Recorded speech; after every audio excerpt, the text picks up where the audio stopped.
Boa tarde, meninos. Quem fala aqui é o professor Marcos Abraão, ok? O professor de Ciências Morfofuncionais do Sistema Nervoso Cardiorrespiratório. E nós vamos dar continuidade ao nosso assunto que nós viemos ministrando essas últimas aulas, ou seja, vamos conversar agora sobre sistema nervoso autônomo. Agora, praticamente, eu estou saindo já para a parte, digamos assim, de identificação em relação ao quê? Aos mecanismos de neurotransmissores desse sistema. Então, nós vamos começar a discutir os últimos detalhes do sistema nervoso autônomo e daqui a pouco nós estamos falando de farmacologia do sistema. Um detalhe também, por favor, deixa que eu mexo nos slides, tá? De vez em quando eu estou tendo problemas com isso, que os alunos estão ficando um pouco ansiosos, e aí vai mexer no slide. Não mexe, deixa que eu mexo, tá? Porque senão ele vai desprogramar aqui, e aí eu fico com uma certa dificuldade de eu retomar a aula. Então, vocês, por favor, deixa que eu passe o slide e espera um pouquinho, porque ele vai carregar, igual como vocês viram, inclusive, com os outros professores, que eu acredito que vocês já tiveram aula já, tá bom? Bem, então vamos lá. Então a ideia exatamente do próprio sistema nervoso autônomo é que ele vai ser o quê? Vai ser um evento onde vocês terão uma relação com eventos que, vamos dizer assim, são ligados à musculatura lisa, a eventos glandulares, eventos todos que são independentes da sua vontade, e músculo cardíaco. Então, com isso, todos os eventos que ocorrerem lá não vão depender certamente de quê? Da sua vontade. Não importa o que aconteça, sempre esses eventos estarão, obviamente, o que acontecendo. Então, todos eles vão estar sujeitos ao próprio controle e reflexo cerebral. Então, isso é muito importante, porque com isso, o que vai acontecer? O sistema nervoso, ele tem um evento, obviamente, para poder disparar esses eventos, disparar esse sistema e poder também o que inibir o sistema. Por isso que vocês estão vendo aqui sistema nervoso simpático e o parasimpático. Os dois sempre estão numa balança, naquela famosa balança que sempre eu boto para vocês no desenho, em equilíbrio. Toda vez que eu estimulo um evento, ele ao mesmo tempo, quase simultaneamente, ele já está inibindo. Ou seja, por exemplo, se eu estiver falando do coração, taquicardia, o coração entra num ritmo acelerado. Da mesma maneira que eu estou acelerando esse coração, através do simpático, via parasimpático, eu consigo fazer uma inibição desses eventos exatamente cardíacos. Então, isso é importante. Por que isso é importante? Porque vai possibilitar você ter, obviamente, um controle em relação ao próprio corpo. Esse corpo não precisa necessariamente estar sempre estimulado e você sempre vai ter um equilíbrio nessa resposta. Então, com isso, você vai depender de algumas questões correlacionadas exatamente em relação aos eventos de estímulo e inibição. Aí vão entrar exatamente os chamados eventos de fibras pré e pós-ganglionares. E o que significa a gente falar de pré e pós-ganglionares, garotos? Gânglio, para começar, são exatamente o quê? Estruturas onde nós juntamos os corpos celulares, tá bom? Dos neurônios. E com isso você forma conglomerados. E esses conglomerados de corpos celulares vão exatamente caracterizar a estrutura onde você vai ter fibras que os antecedem, eu vou chamar de pré, e fibras que são posteriores a esse gânglio, vou chamar de pós. Então, esse pré e pós vão poder dar o quê? Estímulos provenientes exatamente de onde? Podem estar relacionados ao próprio sistema nervoso central, porém, vai ser muito mais interagido em relação ao sistema nervoso autônomo. Vamos dizer que o sistema nervoso central manda uma ordem e esse braço de extensão, essa execução, é dada exatamente pelo sistema nervoso periférico, o sistema nervoso autônomo. Então, avançando um pouco mais, o que vai acontecer? E isso tem que ficar bem claro para vocês agora. O sistema nervoso autônomo, você não vai ter o evento de placa motora. E o que é placa motora? Só os senhores lembrarem das aulas de muscular. Lembrar que placa motora, estamos sempre falando de musculatura esquelética. Musculatura que é dependente da sua vontade. Então, com isso, como eu estou falando que são eventos totalmente independentes, são eventos exatamente que fogem do seu controle, você não vai ter esses movimentos correlacionados à placa motora. E sim, movimentos relacionados à musculatura lisa, que são chamados corpos densos. Aqui tem um bom exemplo, as duas figuras mostram exatamente isso aí. O que você tem na esquerda exatamente um evento onde você vai ter o quê? Correlacionado à musculatura esquelética. Isso aqui é exatamente a musculatura esquelética. Mas por que eu sei que isso é placa motora? Porque você vai ter as fibras grossas e finas, uma sobreposta à outra, deslizando. Foi assim que eu ensinei para vocês no semestre anterior, explicando exatamente essa ideia de movimentação de musculatura esquelética. Ou seja, é um movimento dependente da sua vontade. No caso, à direita, na figura direita e com o cérebro e com esse estômago, o que acontece? Você tem um evento de pré e pós-ganglionar. O gânglio é esse ponto pretinho que você está vendo aqui. Esses pontos aqui. É nisso aqui que você vai ter exatamente muitos estímulos correlacionados exatamente com neurotransmissores. Isso vai ser bem interessante para umas coisas que eu vou citar posteriormente. Então, eu vou poder oferecer esse estímulo ao organismo, mas eu vou poder também potencializar. Por exemplo, a ideia é a seguinte. Vamos dizer que eu te dou uma informação e fale assim, tem alguma pessoa chegando agora nesse instante atrás de você e colocou a mão no seu ombro.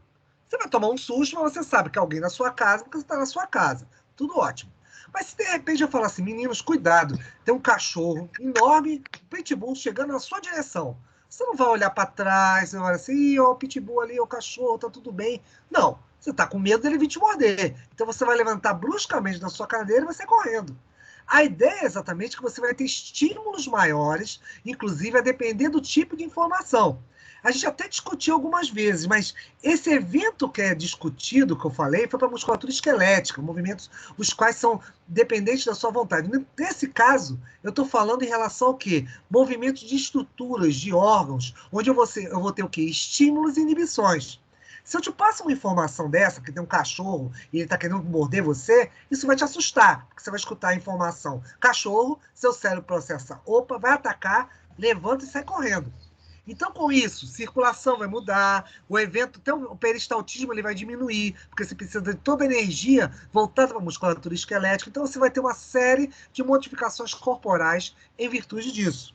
Então, isso vai mostrar e vai ser importante para quê? Para que haja esses movimentos e esses estímulos. Esses estímulos, exatamente, na ideia do pré e do pós-ganglionar, eu posso intensificar. Como assim? Eu posso te mandar um neurotransmissor, que daqui a pouco a gente vai conversar, via essa fibra pré-ganglionar, mas eu posso aumentar mais ainda essa informação, ou seja, diretamente no órgão ou numa glândula. Glândula, por exemplo, se você toma um susto, você pode começar a suar frio, que de repente eu estou te falando, cachorro, você vai ficar com medo. Então, com isso, as glândulas sudoríparas vão começar a eliminar o quê? Suor. Então, secreção é exatamente suor. Então, com isso, você vai aumentar esse estímulo. Então, várias modificações podem ocorrer e isso tudo vai acontecer totalmente independente da tua vontade.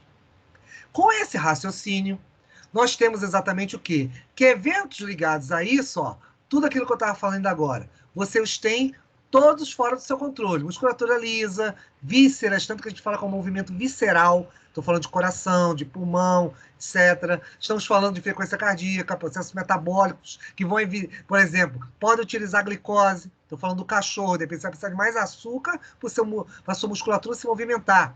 Então, são ações, são frequências, são eventos que vão simplesmente acontecer e, é claro, vão fazer com que isso favoreça exatamente o quê? A questão da movimentação. No caso do exemplo que eu estou te dizendo. Mas que substâncias são essas? Aí é que vem o outro lado. Porque toda vez que eu falei até agora, eu estava falando em nervos periféricos, eu falei que os nervos periféricos têm um elo de ligação em relação ao quê? Ao próprio sistema nervoso central. Tudo isso é importante. Porém, você tem em cima desse sistema que a gente chama de simpático, que é exatamente dos elos do sistema nervoso autônomo, porque você tem dividido em simpático e parasimpático. O simpático, chamado de tóraco-lombar, você tem o quê? As substâncias neurotransmissoras, e aí é que vem a parte interessante. Essas substâncias, quando são lançadas nesses nervos, vão poder exatamente o quê? Modificar os eventos. Por isso você está vendo aqui, por exemplo, a questão da acetilcolina, tá bom? Que é uma sinapse junto ao gânglio, lembrando que o gânglio é o quê? Junção de corpos celulares, e a noradrenalina, que é exatamente a sinapse neuroefetora. E o que significa neuroefetora? Você tem exatamente, por exemplo, contração de vísceras, movimentação de musculatura lisa, então todos esses eventos independentes da sua vontade. Tudo isso vai acontecer e tudo isso vai ocorrer exatamente em função disso, por causa desses estímulos químicos. E aí é que vem a parte interessante. Porque com essa modificação, esse movimento químico, essa liberação química, eu posso ter diferenciais de resposta. E isso vai ser muito importante exatamente quando a gente fala de sistema nervoso autônomo. Então, com isso, diversos nervos podem estar correlacionados com isso. Por exemplo, o que você tem aqui? Eu estou mostrando para vocês os nervos cranianos. Oculomotor, facial, glossofaríngeo, vago. Esses eventos todos, você não vai controlá-los. Vão ser aquela, por exemplo, no susto que eu acabei de falar do cachorro. Você vai mudar a sua face vai ficar o quê? Assustada. São musculaturas que você não está controlando, simplesmente você vai ter uma expressão, você vai ter uma dilatação de pupila. Então, tudo isso vai ocorrer independente de você exatamente querer ou não. Então, com isso foge totalmente ao seu controle. Por causa de quem? Da liberação do neurotransmissor. Mas eu quero que já fique claro essa informação que eu falei para vocês inicialmente. Lembre-se que essa liberação de neurotransmissor vai ser importante e ela é que vai reger essa intensidade, obviamente, desse movimento desses músculos. Mas, ao mesmo tempo que eu consigo fazer um estímulo com o simpático, eu consigo também, o que está aparecendo aí no vídeo para vocês agora, fazer uma oposição com o parasimpático. Sempre eles estão nesse equilíbrio. Estimula, inibe, contrai, relaxa. Dilata a pupila, você retrai pupila. Então, você está sempre no movimento oposto. E por que ocorre esse movimento oposto? Por causa do metabolismo. O metabolismo vai favorecer isso aí. Então, com isso, você vai ter movimento desses eventos todos que estão aí. E, é claro, você vai ter também envolvimento das tais fibras pré- e pós-ganglionares. Até aí, meninos, meus 33 alunos presentes. Alguém quer fazer alguma pergunta, comentar alguma coisa? Ou está tudo certo? Esse silêncio significa tá tudo bem? Então vamos embora. Então, com essa história, a gente já começa a definir agora as questões das fibras. 2 neurotransmissores importantíssimos vão estar aí para abrir isso aí, que é a acetilcolina e noradrenalina. Tanto que, quando eu falo exatamente simpático e parasimpático, vocês vão ter exatamente 2 eventos que a gente chama de colinérgico e adrenérgico. São as famosas fibras colinérgicas e adrenérgicas. Elas têm uma relação exatamente com simpático e parasimpático. Nas colinérgicas, vocês vão ter liberação de quê? Acetilcolina. E nas adrenérgicas, vocês vão ter liberação de quem? Noradrenalina. Sempre na questão, como eu disse a vocês, no quê? Num estímulo oposto, um em relação ao outro. Com isso, a gente avançando nessa história, o que acontece lá? Quando você vê o sistema nervoso, a questão do sistema simpático, as fibras adrenérgicas vão funcionar via adrenalina. E a parasimpático vai sempre funcionar com o quê? Com os colinérgicos. Então, com isso, acetilcolina. Esses 2 eventos são importantíssimos. São eles que vão dar exatamente essa questão de movimento oposto, de ação oposta entre um órgão, entre um músculo, tudo isso independente da sua vontade. Outro ponto importante é que quando a gente repara nessa ação, você tem o seguinte: as fibras pré-ganglionares, tanto no simpático como no parasimpático, e as fibras pós-ganglionares do parasimpático, aí é que tem a parte mais importante que você tem que saber. Estão envolvidos com o quê? Com ações colinérgicas. Então, de novo, fibras pré-ganglionares, antes do gânglio, no simpático e também no parasimpático, e as fibras pós-ganglionares, ou seja, após o gânglio dos nervos do sistema parasimpático, está envolvido com o quê? Com colinérgico, ou seja, liberação de acetilcolina. E as fibras pós-ganglionares do simpático, na sua grande maioria, sempre vai estar envolvido com adrenérgico. E até interessante a gente pensar no adrenérgico, que exatamente você tem a noradrenalina nesse envolvimento, tá? Até acentuando aquela ideia que você tem de você ser estimulado e ser inibido. Então lembra sempre disso, tá bom? Que na pré-ganglionar, você tem tanto no simpático como no parasimpático, e as fibras pós-ganglionares do parasimpático, as ações colinérgicas, ou seja, envolvendo o neurotransmissor acetilcolina. E na chamada fibra pós-ganglionar do simpático, vocês vão ter o quê? O adrenérgico, envolvendo quem? A noradrenalina. E daí? Bem, Com esse raciocínio, agora de novo a gente volta lá para aquela figurinha. E repara uma coisa, tem lá o cérebro, você tem lá a fibra, olha na primeira estrutura lá do estômago, na primeira desenho, do primeira víscera. Você tem lá, no ponto vermelho, a colinérgica, exatamente sendo o quê? A pré-ganglionar. E depois, como eu disse a vocês, você pode exatamente ter eventos também pós-ganglionares. Tem lá também a ação da colinérgica. Mas já num outro caso, em relação exatamente o que é chamado simpático, no sistema nervoso simpático, você tem lá a pré-ganglionar, um evento colinérgico, e o pós-ganglionar, na fibra simpática, você tem o quê? Um evento adrenérgico. Sempre vai ser isso, porque tudo isso, esses eventos pré e pós, obviamente o que? Chamadas pré e pós-fibras, tá? Pós-ganglionares, vão dar estímulos maiores ou menores. Tanto vale lá para o estômago, como outra musculatura lisa que você está vendo logo embaixo, que é o próprio útero, que vai essa contração e relaxamento. Então, com isso, tudo isso está partindo de onde? Vocês estão vendo lá o cérebro e o prolongamento dele, que é o quê? A coluna raquidiana, a coluna espinhal. Então, com isso, a saída dos nervos periféricos em direção às vísceras, em direção exatamente à musculatura lisa. Então, isso exatamente vai favorecer a tal da movimentação independente da sua vontade. Vocês querem perguntar alguma coisa em especial? Querem esclarecer alguma coisa? Posso continuar? Como é que tá?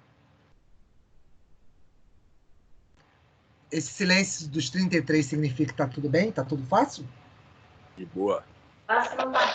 Tá de boa, tá bom, tá de boa. Então vamos lá, tá de boa. Então tá tudo certinho, vamos embora.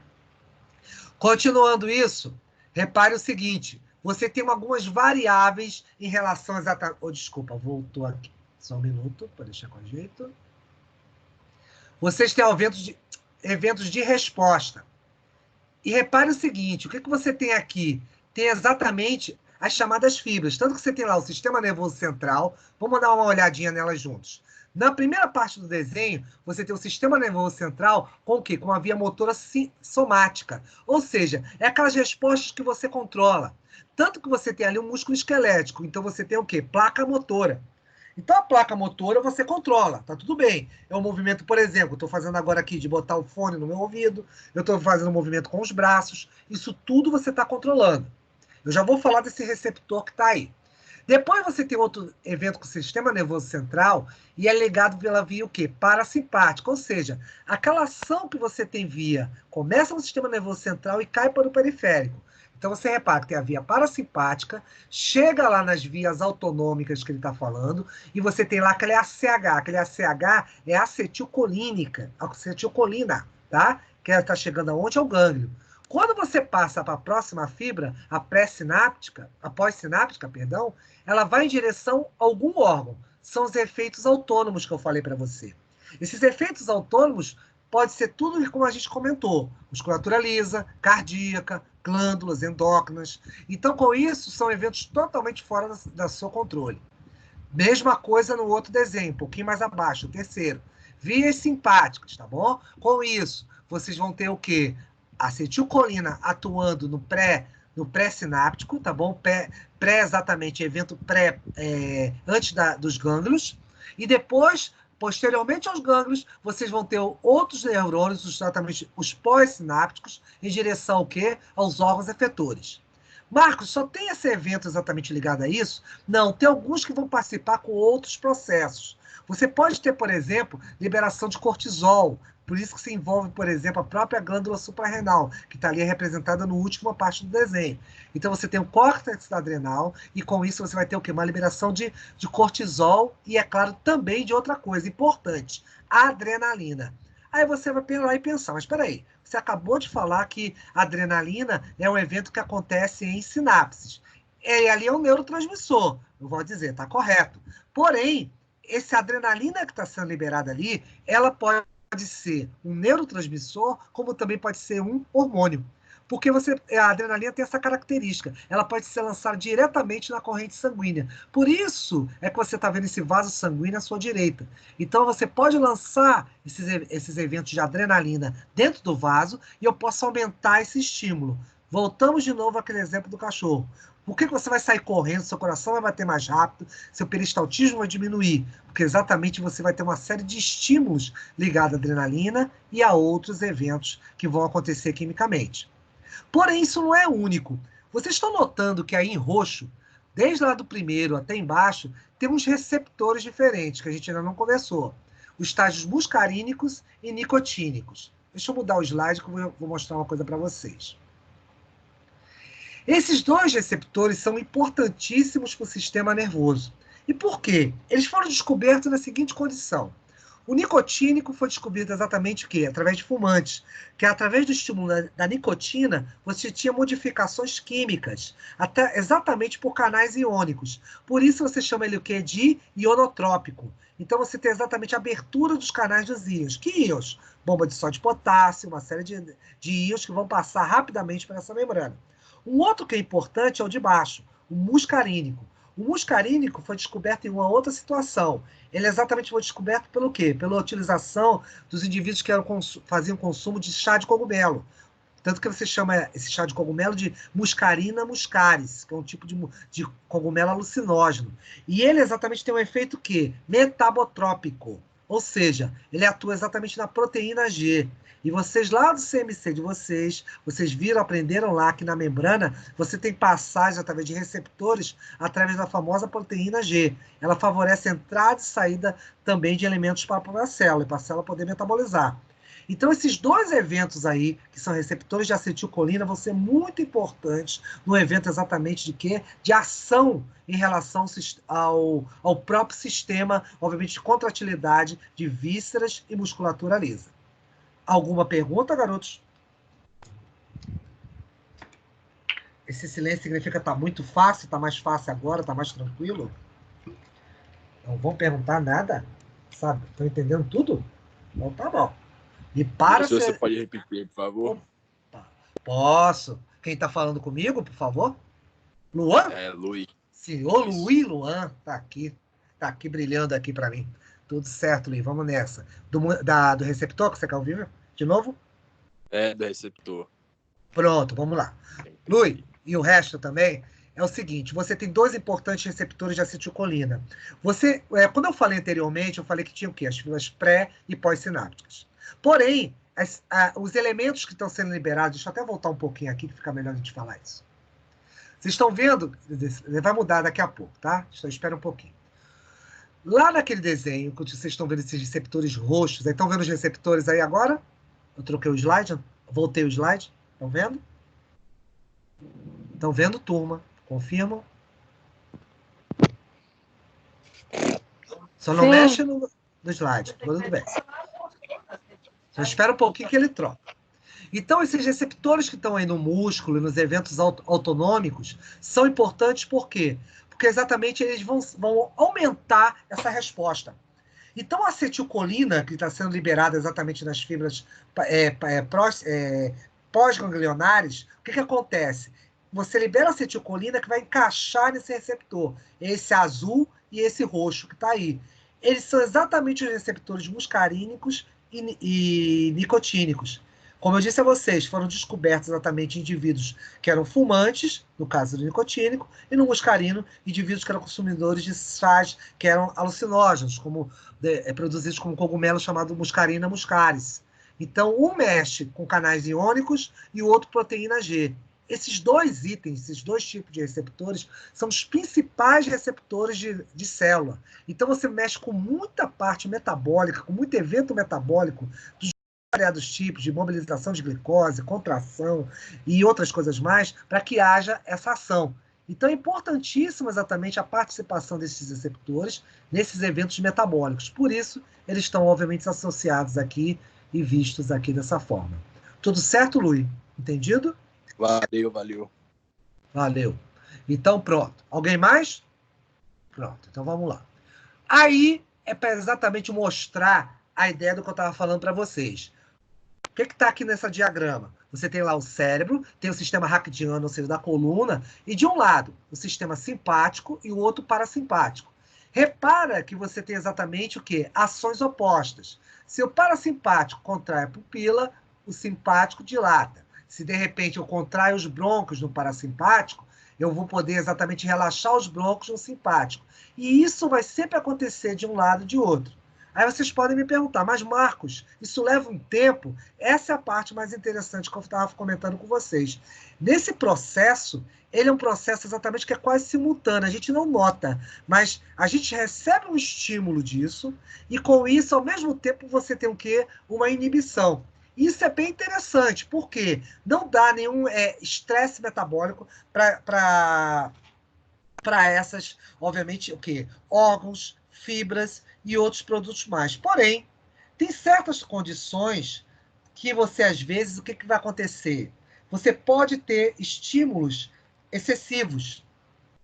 Por exemplo, vamos dizer que o indivíduo consome estimulantes. Um estimulante tipo do Red Bull, exatamente com o álcool, associa os dois com o álcool, ou aquele estimulante, por exemplo, da malhação. Você vai lá, que sua base que chamam de termogênicos, não sei o quê, e você ingere aquilo.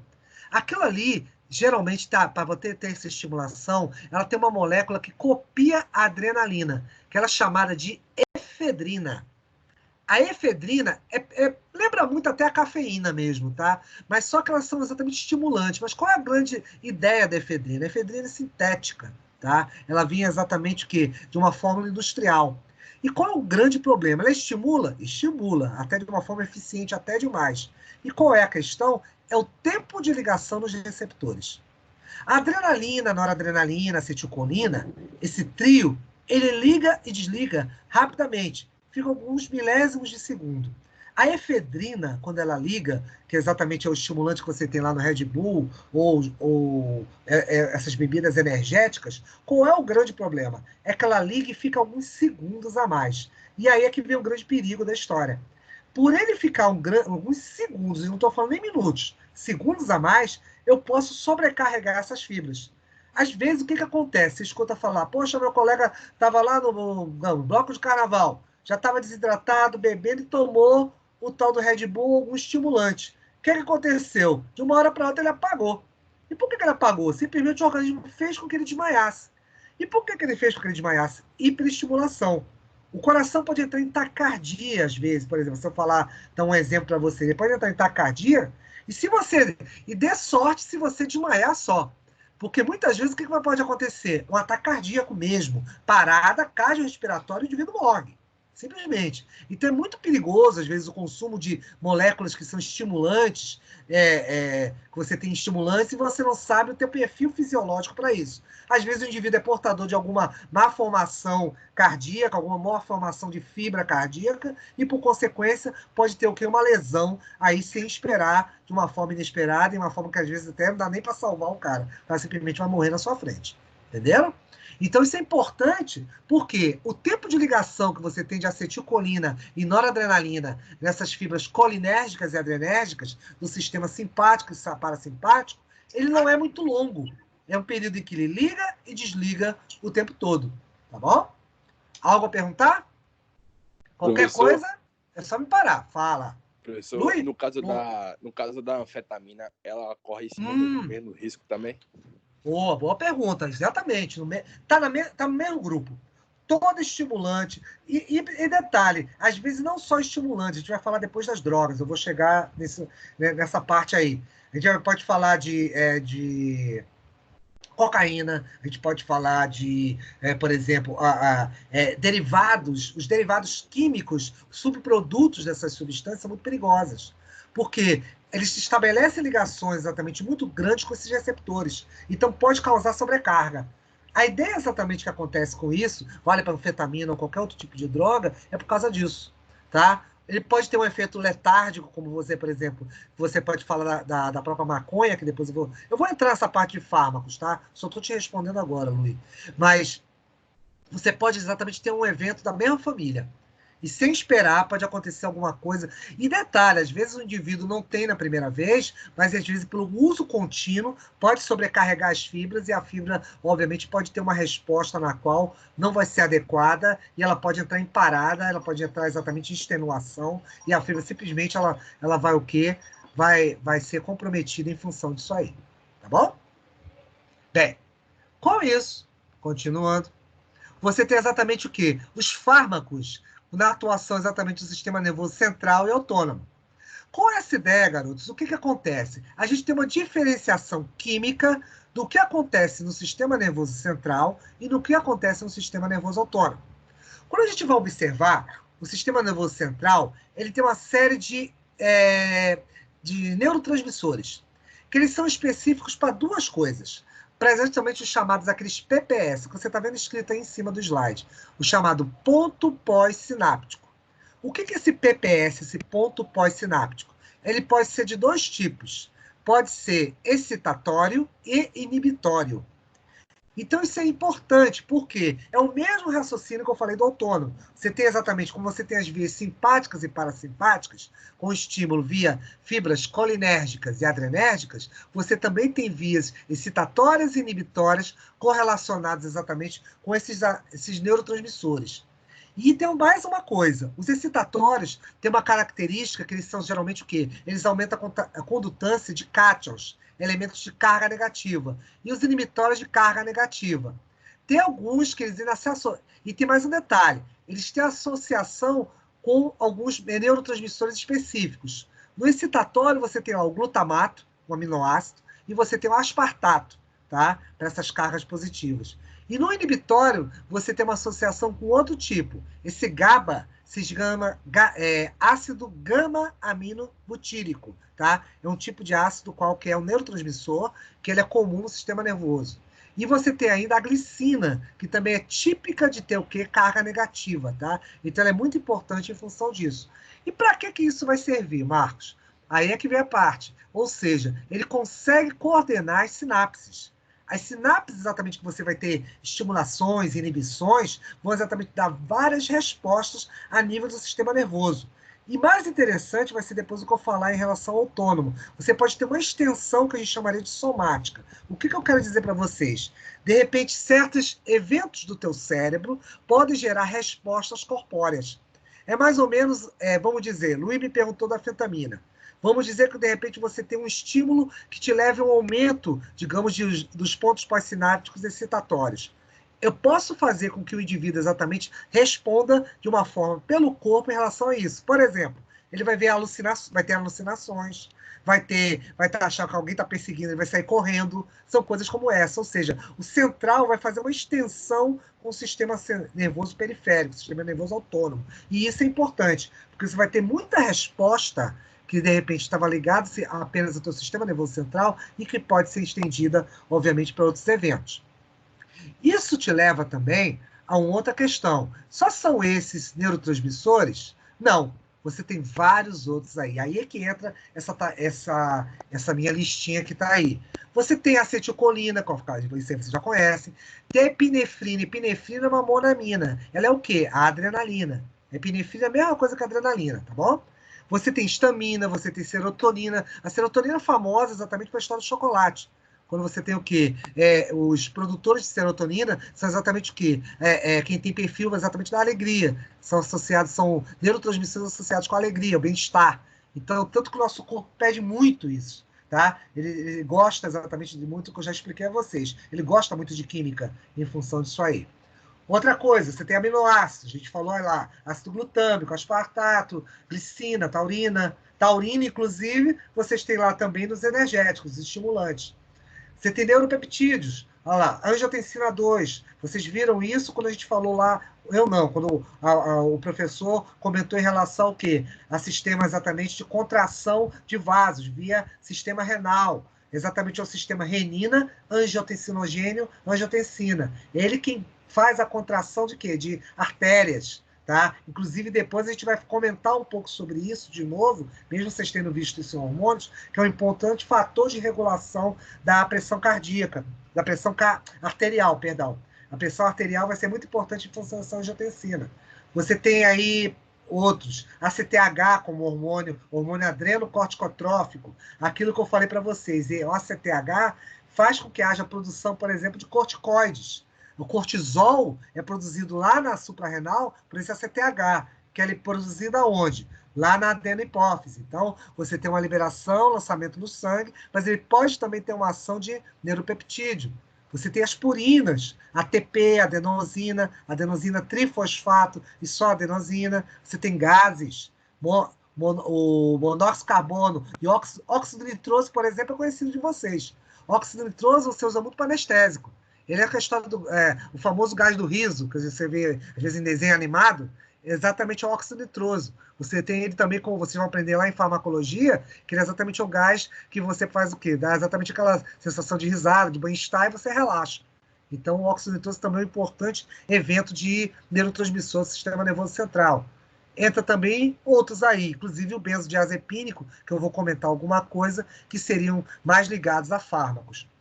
Bem, com esses exemplos e tudo isso, vocês estão vendo que é uma diversificação muito grande. Então não pense que só existe adrenalina e noradrenalina. Isso era naquela época que você estudava, começaram a estudar fisiologia. Agora você já sabe que existem muito mais deles, e detalhe, às vezes eles são liberados separados ou em conjunto. Isso tudo vai depender do tipo de resposta que você vai ter em relação ao corpo.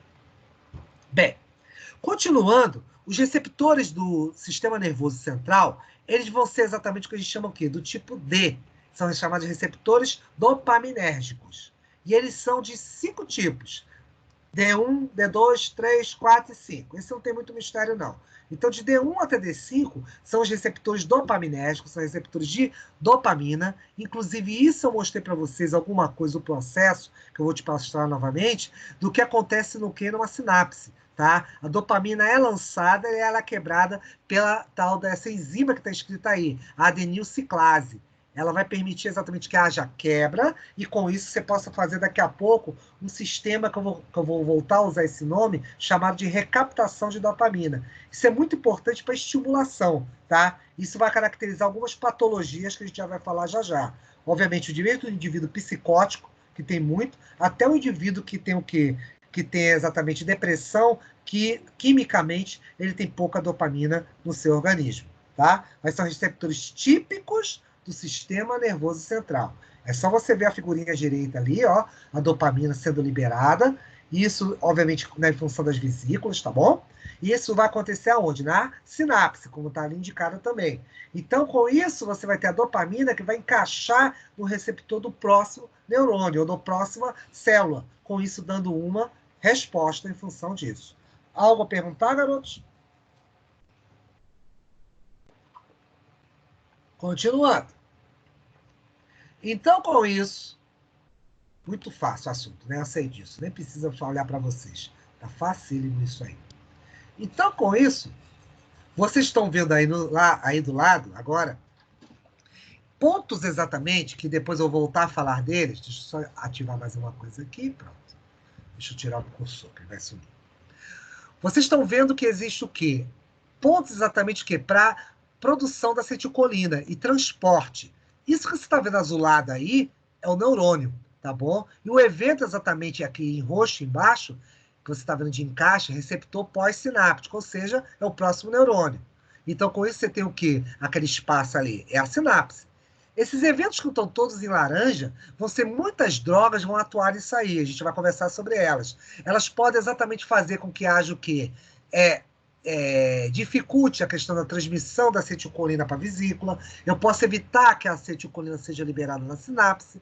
Eu posso evitar depois aquela outra bolinha laranja embaixo, que ela encaixe no receptor.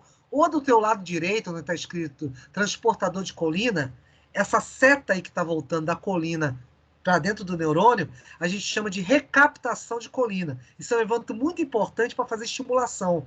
Indivíduos que são hiperestimulados têm muito isso aí. A gente produz acetilcolina e pode recaptar essa molécula depois. E por que ela está quebrada lá, Marcos? Olha, colina mais acetato. É porque você tem que lembrar que tem uma enzima aí, que é a tal da acetilcolinesterase. Ela é igual uma tesoura, ela quebra. E a colina volta para o neurônio anterior para exatamente favorecer o quê? Você poder fazer a parte exatamente de reaproveitamento e estimular o indivíduo novamente. Bem, todos esses neurotransmissores, tudo isso, vão fazer nesse desenho que vocês já é conhecido de vocês, passe por essas sinapses. Então, com isso, você vai ter esse estímulo que acontece no próprio cérebro. Lembra que a gente falou que ela é em rede, e exatamente é muito importante você ter exatamente esses eventos neurônio a neurônio. Eu posso ter, lembra que eu falei para vocês, eu posso ter a perda até do neurônio, porém eu não posso ter o quê? Eu não posso ter a perda das sinapses. As sinapses são meio de comunicação. De repente, às vezes, lesões de baixa gravidade, eu perder um neurônio, pode simbolizar depois que eu faço o quê? Uma recuperação da sinapse. Isso é importante. Então, com isso, com o passar do tempo, o que vai acontecer? Mesmo tendo essa questão, digamos assim, de estimulação, com o passar do tempo, você pode ter o quê? Uma questão de recuperação dessas sinapses. Então, isso tudo é bastante importante exatamente para essa questão da própria resposta em relação ao corpo. Mas isso tudo vai exatamente caracterizar a resposta, exatamente esse sinapse de neurônio a neurônio. Eu posso aumentar e diminuir a resposta do corpo? Pode. Exatamente aquilo que a gente conversou anteriormente e que eu tenho que propiciando esse aumento e diminuição. Por isso, a ligação do cérebro com a própria direção, que é a própria coluna, a questão da medula, tudo que a gente viu na anatomia. Então, com isso também, o que vai acontecer? Eu tenho respostas que o sistema nervoso central agora pode controlar. Eu posso ter estímulos exatamente que são levados ao sistema nervoso e ele ser traduzido em respostas afetoras. Isso aqui, garotos, nada mais é do que aqueles neurônios que eu falei que são o quê? Aferentes e eferentes. São exatamente aqueles que transportam informação em direção ao corpo e depois você pode também pegar informações do corpo e levar em direção ao sistema nervoso. Ou seja, a interpretação. É a ideia exatamente de você também ter o quê? Órgãos do sentido e ter outros eventos que vão fazer com que haja o quê? Essas respostas que vocês estão vendo ali. Tipo, comportamentais, com ingestão de sódio, moduladores, você pode ter secreção de hormônios e outros aspectos, excretoras, que podem aumentar também o processo do quê? Da própria questão de liberação renal, ou seja, de água e de eletrólitos. Então, são eventos que você controla via neurotransmissão. Com isso, a gente pode ter também funções nessa mesma linha de raciocínio, estimuladoras e, é claro, e funções depressoras. Aí, de novo, Lui, aquela história que você me perguntou. Por isso que você pode ter o quê? Os estimulantes como eventos exatamente que participam das tais sinapses. Eu posso fazer substituições exatamente em cima desses eventos. Eu posso mudar metabolicamente o corpo em função disso aí. Eu vou discutir um pouquinho melhor isso mais adiante. Isso faz com que você caia nesse importante grupo exatamente de quê? De fármacos, tá? Que a gente vai conversar sobre alguns deles. Você tem os anestésicos, aí você tem os ansiolíticos, que exatamente são elementos para o quê? A questão de ansiedade, os analgésicos, antipsicóticos, depressivos, convulsivantes, todos eles, esses grandes grupos aí, vão fazer com que você tenha o quê? Ações sobre o próprio sistema nervoso central. Eu posso controlar. Porque muitas vezes o que vai acontecer?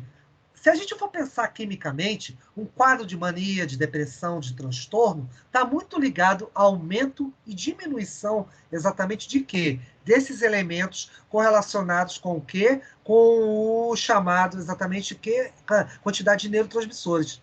Então, às vezes, o que é necessário? A gente poder fazer com que haja um controle disso ali. Por quê?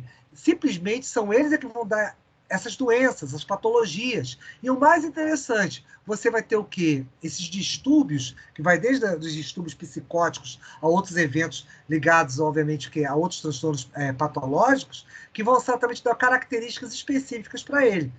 Então vamos lá, vamos conversar sobre alguma coisa sobre isso. Primeiro ponto é quando você olha o próprio cérebro. Nós comentamos sobre ele, eu falei para você que com as zonas periféricas, você capta exatamente muita informação, tá bom? E você tem as zonas mais internas, as quais exatamente vão dar o quê? Sintomatologias. São exatamente sintomas que a gente chama o quê? De cognitivos, de esquizofrenia. Vários desses sentimentos, inclusive, são eventos de emoções que nós temos há muito tempo guardadas. São eventos emocionais que às vezes estão relacionados ao quê? Memórias antigas. Então, às vezes, memórias antigas que você tem na tua adolescência, digamos dizer, do teu próprio processo de, vamos dizer assim, de memórias ligadas a eventos que você passou, como, por exemplo, agora, você pode, de repente, passar por um trauma, alguma coisa que você pode guardar isso nas zonas límbicas, essas zonas mais centrais do cérebro, e isso, com o tempo, ser manifestado. Como? Com comportamentos, com exatamente eventos que podem ser exatamente características desses transtornos que a gente está falando. E aí, como é que isso acontece? Bem, essa questão toda, exatamente desses transtornos, dessas modificações, vão ser exatamente o quê? Simbologias, são exatamente expressões daquelas modificações de quantidade de quê? De neurotransmissores. Então, isso é muito importante, para que haja exatamente o quê? Os quadros patológicos do indivíduo.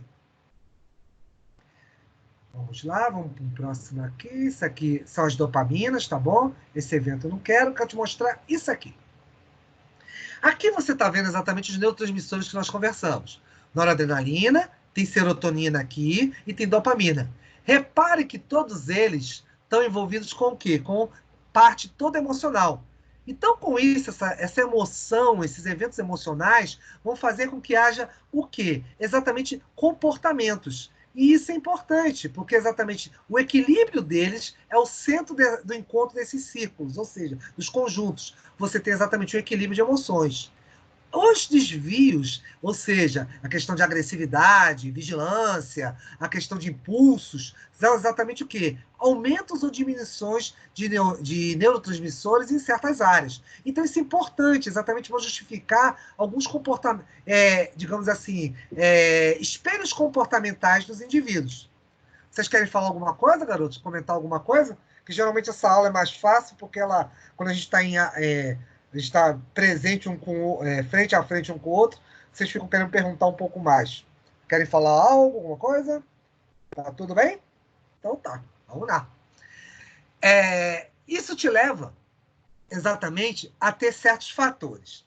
Vamos lá. O sistema nervoso, ele é um conjunto exatamente desses tipos de respostas, tipos de, digamos assim, de modificações de resposta. Aí você repara que aqui, olha no meu desenho, o rapazinho aqui com os diabinhos aqui. Esses diabinhos representam exatamente o quê? As expressões, digamos assim, de descargas de neurotransmissores. Vão ser as emoções. Muitas vezes, o indivíduo, principalmente quando está na adolescência, ele tem uma grande descarga de neurotransmissão. E por que isso? Ele não tem um senso de discernimento, ele não tem um senso de avaliação. Então, vamos dizer assim, eles se tornam vozes. É por isso que tem essa simbologia aí do lado. Você tem um diabinho aqui do lado, mostrando exatamente o quê? Aquelas vozes no ouvido. Tipo, não faça isso, não encontre com tal pessoa, cuidado. Então, a gente não tem muito bem discernido isso quando a gente está adolescente. Então, nossos pais falam conosco e, às vezes, a gente não ouve. E a gente prefere ouvir o nosso cérebro. Nosso cérebro, faça uma vez, faça, não tem problema nenhum. Então, você segue os impulsos. Quando a gente pensa assim, nessa forma mais, assim, até mais amena, tá tudo certo. Mas só que tem o problema do seguinte. Você tem o outro lado dessa história. Vamos dizer que, de repente, você dispensou alguém seu namorado, sua namorada, e aí você fala um não para essa pessoa. E a pessoa não aceita. A pessoa exatamente começa a ter uma compulsão por você. Ou seja, apesar de você ter dito não, apesar de você ter dito não quero, ela simplesmente, as tais vozes, aí que vem os diabinhos que estão aqui, eles começam a falar o seguinte, mas por que ela não me quer? Eu sou uma pessoa adequada, sou uma pessoa legal, sou uma pessoa ideal, então eu não tenho motivo nenhum para ela de não querer, de não for querer você. Então lá vai ela insistir de novo. E ela vai continuar. Até a hora que exatamente que digamos assim, esse desejo se transforma em compulsão e vira psicose. A ideia da psicose é quando exatamente você bota o quê? Você bota aquilo ali como sua meta, como um ponto fixo. Aquilo exatamente tem que ser alcançado por você.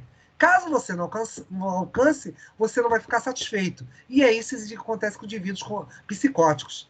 E o problema todo disso aqui é que essa, digamos, compulsividade, essa ideia, digamos, até do exemplo que eu estou dando, em função de repente, mas a pessoa não me quer, então, se ela não me quer, ela também não vai ser boa para ninguém. Ela vai ser só minha. Então, com isso, o que acontece?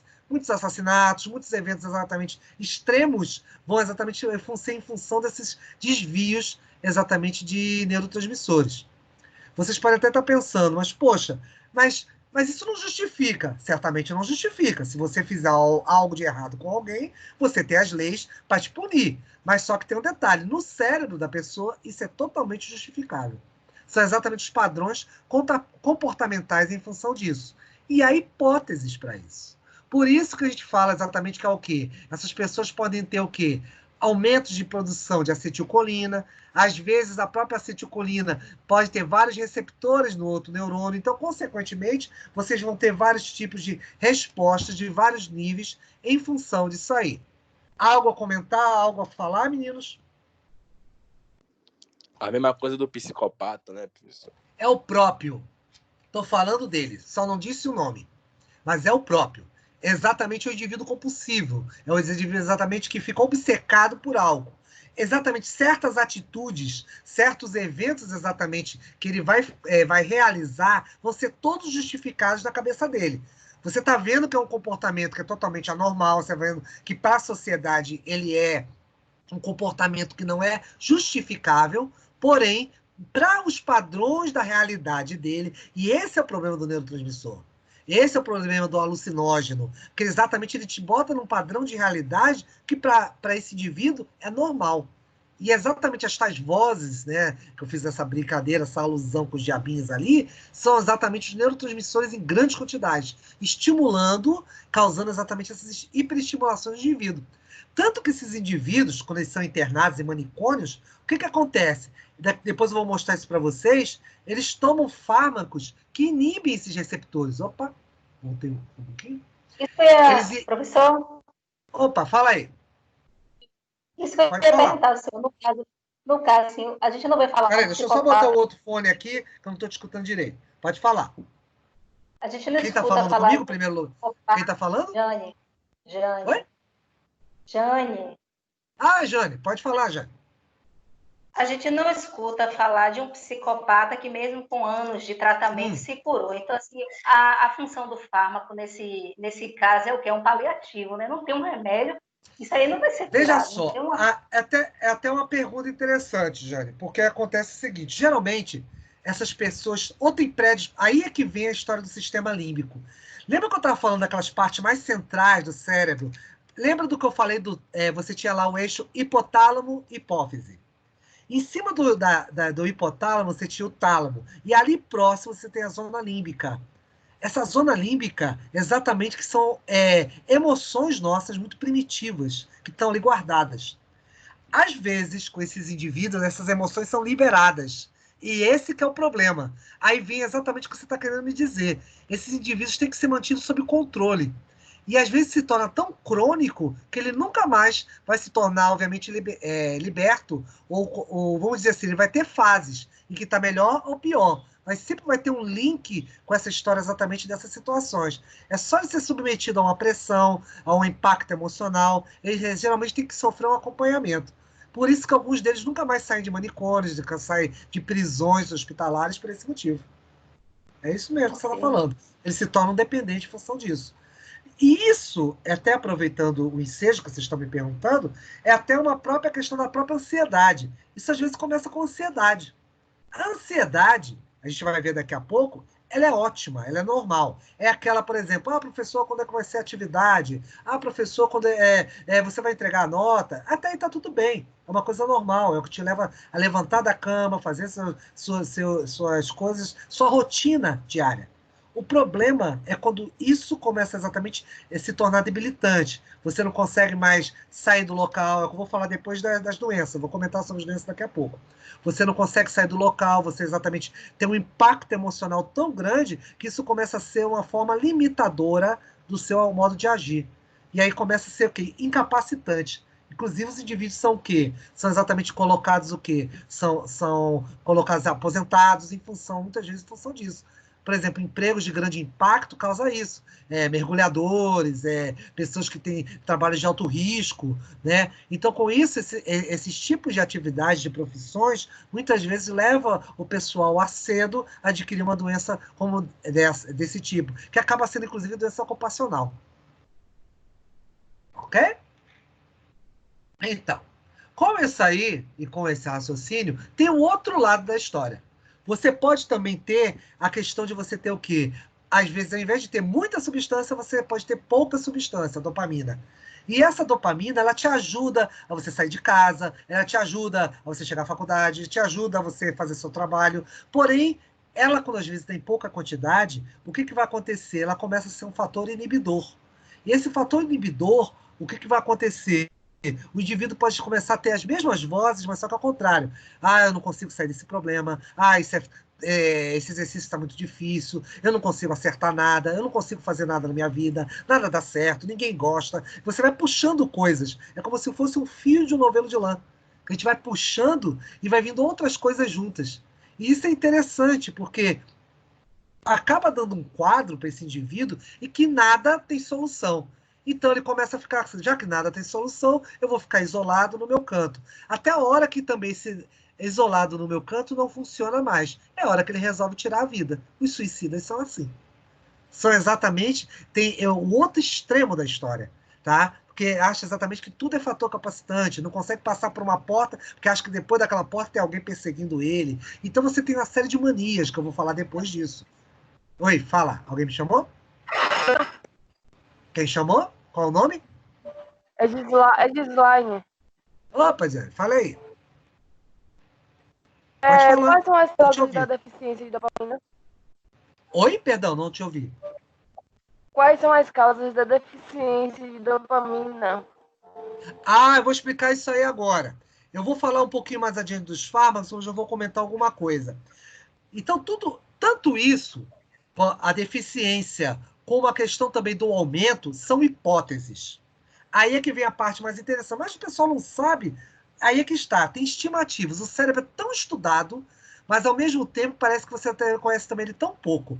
Então você tem algumas hipóteses. Uma delas é que se acha. E como é que você sabe então que isso acontece? É só você fazer, por exemplo, ressonância. Quando você, por exemplo, vamos dizer assim, você tem estudos de indivíduos que você pega lá, bota eletrodos no cérebro dele, na cabeça dele. E com esses eletrodos eu vou fazer uma mensuração de quê? Mensuração exatamente de quê? Dos impulsos nervosos. E, digamos, eu boto para você imagens. Essas imagens são, de repente, de pessoas da sua família, coisas de comidas que você gosta, coisas boas que você viveu. Então, o teu cérebro vai ter uma frequência, exatamente o que? O seu sistema nervoso vai ter um padrão de ondas, pulsos eletromagnéticos. Porém, se eu começar a colocar imagens que te dão medo, terror, morte, pessoas com fome, destruição, guerra, coisas ruins, teu cérebro muda totalmente a frequência. Essa frequência é dada exatamente pelo quê? Aquelas passagens de bombas de sódio e potássio e pelo estímulo exatamente dos neurotransmissores. Então, os neurotransmissores das sinapses, quando aumenta exatamente certos eventos ou diminui, esses eventos vão modificar. Porém, não se sabe diretamente o que é. Eles têm alguns exemplos. Por exemplo, no caso da inibição mesmo, que está aqui no próprio desenho do slide que eu estou mostrando para vocês, você tem uma que simplesmente o indivíduo não produz dopamina, não libera. Por algum motivo o neurônio dele não libera. Tem outros que você tem liberação de dopamina, porém os receptores estão o quê? Bloqueados, tá? Ou então, mais ainda, você pode ter um neurônio produzindo, você pode ter um outro neurônio com um receptor, porém, por algum motivo, alguns receptores, algumas outras moléculas estão bloqueando a saída da dopamina. Então, tudo isso são exatamente o quê? Estimativas do que pode acontecer em relação a essa modificação. Alguém quer perguntar alguma coisa aí? Você agitando? Tudo certo? Bem, tudo isso exatamente pode aumentar os sintomas negativos. Tem fármacos que vão ajudar, Marcos, com esses eventos? Tem sim. Vão ter fármacos que podem aumentar a produção e diminuir a produção. Eu já vou conversar sobre isso com vocês. Mas vamos lá. Vamos para o próximo aqui. Aqui tem alguns deles. Eu vou falar mais coisas, tá? Quando eu chegar em patologia. Mas aqui eu posso já falar de algumas delas. O que você tem de especial aqui? Por exemplo, eu tenho os chamados antidepressivos, que a gente chama de timolépticos. O que acontece com eles? Eles vão aliviar esse sintoma da depressão, ou seja, eles são exatamente inibidores de monamina oxidase. Eu vou mostrar depois o que são esses mecanismos, tá? E antidepressivos tricíclicos. O que vai acontecer? Ele vai simplesmente causar, vamos dizer assim, ele faz com que a ansiedade que você tem em função da própria dessa depressão, ela diminua. E como é que eu diminuo isso? Te causando sono. São remédios, exatamente, fármacos que dão muito sono. Eles exatamente diminuem. Porque qual é o melhor período para você poder descansar o corpo, as suas células? Exatamente a hora que você entra no sono. exatamente naquele círculo, exatamente naquela frequência, né, da frequência de ondas em que você diminui sua atividade metabólica. Então, nesse período, você vai ter exatamente o quê? O sono propriamente dito. Então, com isso, eu vou poder aliviar os sintomas depressivos. Por isso que muitos desses fármacos dão muito sono e, exatamente, inclusive, as pessoas que fazem o consumo deles vão fazer, com o passar do tempo, ficam um pouco debilitadas. Aí vem a pergunta de uma de vocês ainda agora. Esse indivíduo vai ser cronicamente, ele vai ter que tomar isso? Por isso que ele fica incapacitado. Então, com o passar do tempo. Então, exatamente por quê? São fármacos que realmente diminuem toda a atividade metabólica no sentido geral. Então, você nota que ele é mais letárgico, mais devagar, ele fica com sono, isso é uma coisa normal. Já ao contrário, os psicomotores, eles exatamente entram numa fase contrária, ou seja, eles aumentam a proteção exatamente de substâncias. E aí você vê aqui embaixo, ó, vai te dar exatamente a história da vigília e da euforia. Ou seja, entra aí anfetamina, cocaína, cafeína, moléculas as quais exatamente vão dar o quê? Vão hiperestimular aqueles receptores. Então também vai entrar nisso a efedrina, tá? Aquela ideia exatamente do Red Bull.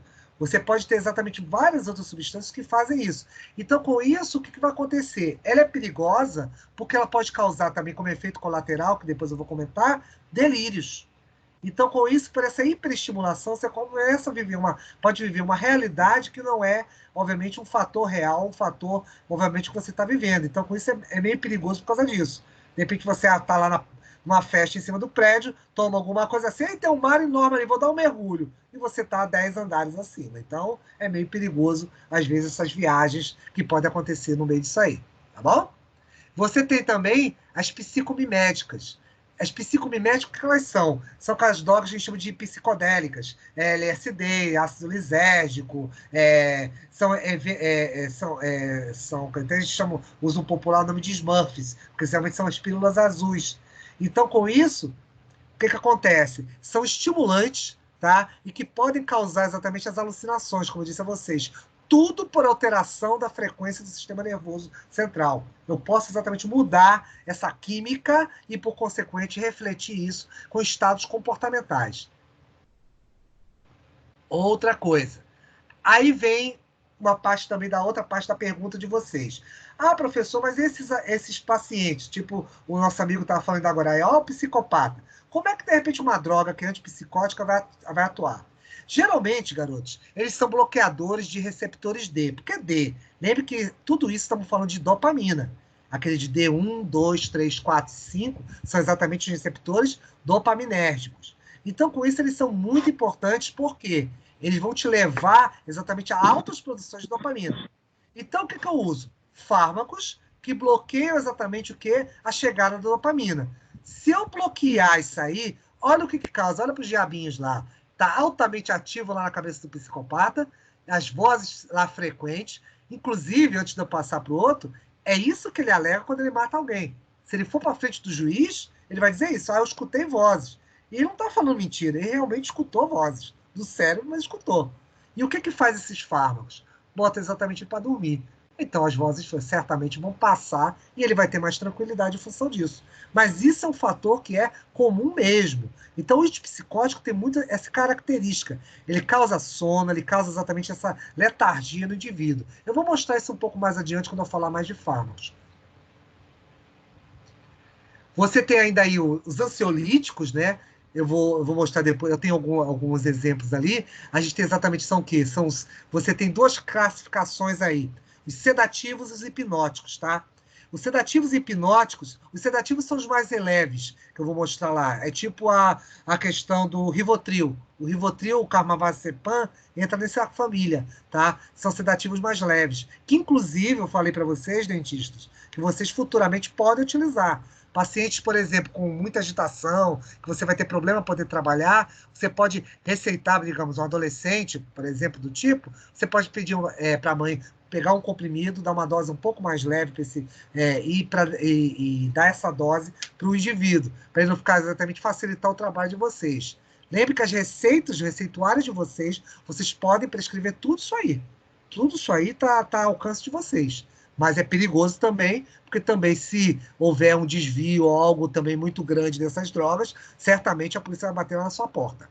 Então, com isso, Repara, os ansiolíticos entram também o quê? A classe dos barbitúricos, drogas, o próprio etanol entra no meio dessa história, porque ele tem um efeito exatamente também de sedativo, tá? E são tranquilizantes de menor impacto. Eu vou mostrar algumas coisas para vocês. E tem os antipsicóticos. Esses são mais fortes, tá? São exatamente os neurolépticos, são os tranquilizantes,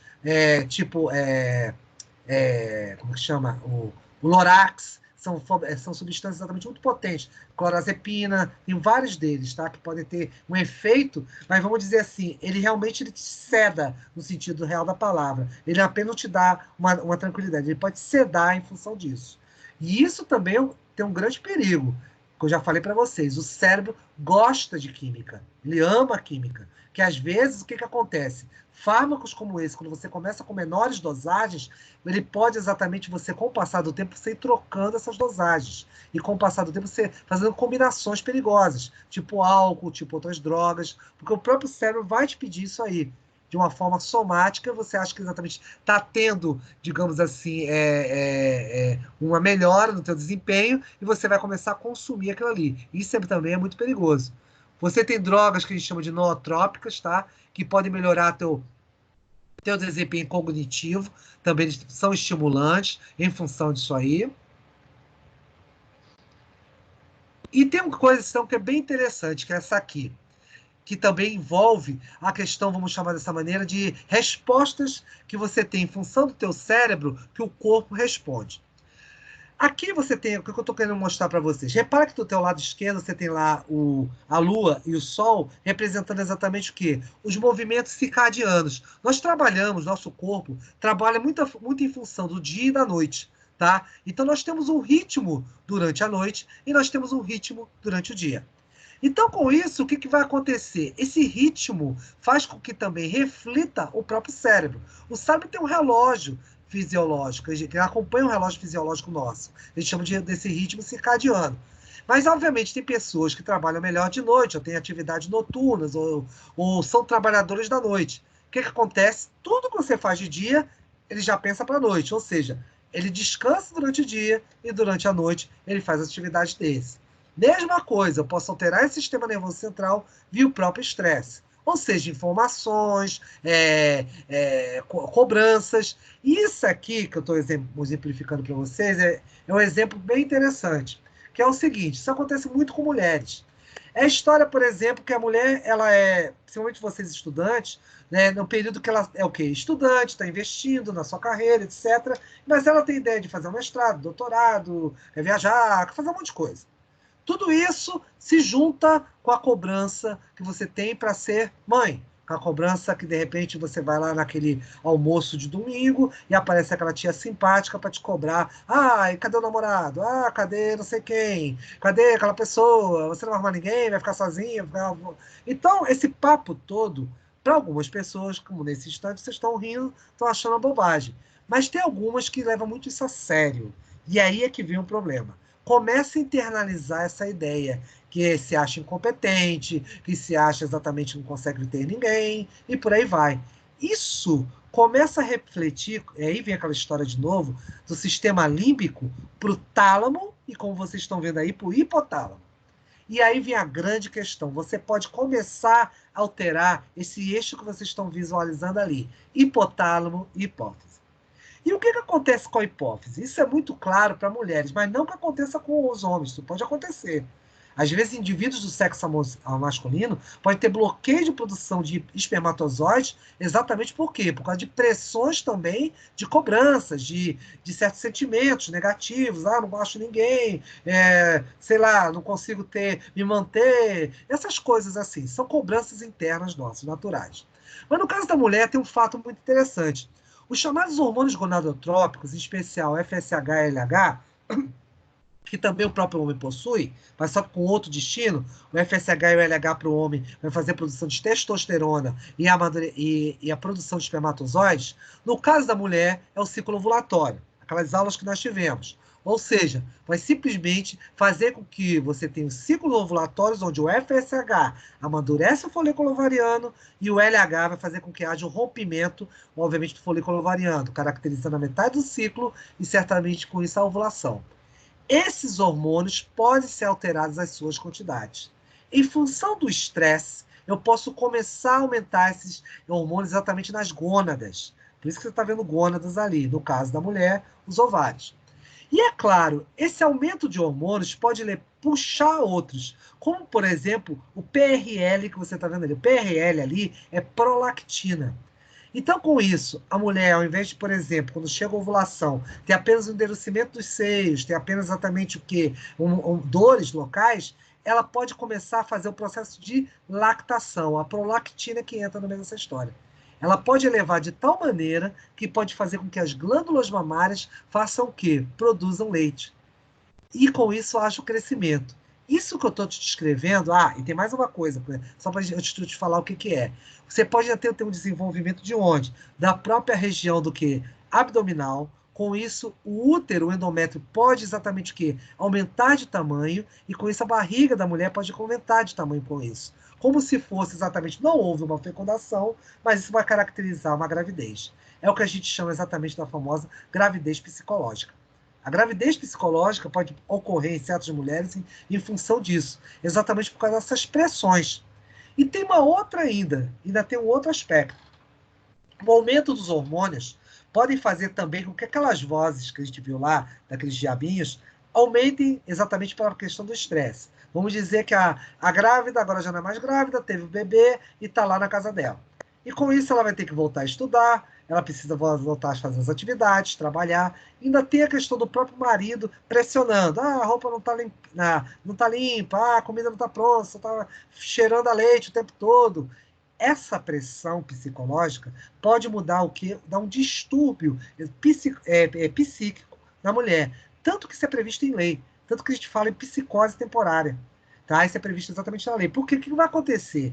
Aqueles diabinhos que eu representei, esses neurotransmissores, podem aumentar de tal maneira que as vozes vão começar a falar o seguinte: poxa, realmente você está desleixada, pô, realmente você não está cuidando. Vamos fazer uma coisa? Vamos eliminar a parte mais fraca e pode estar certo que você não vai eliminar o marido. Você vai partir para cima do bebê.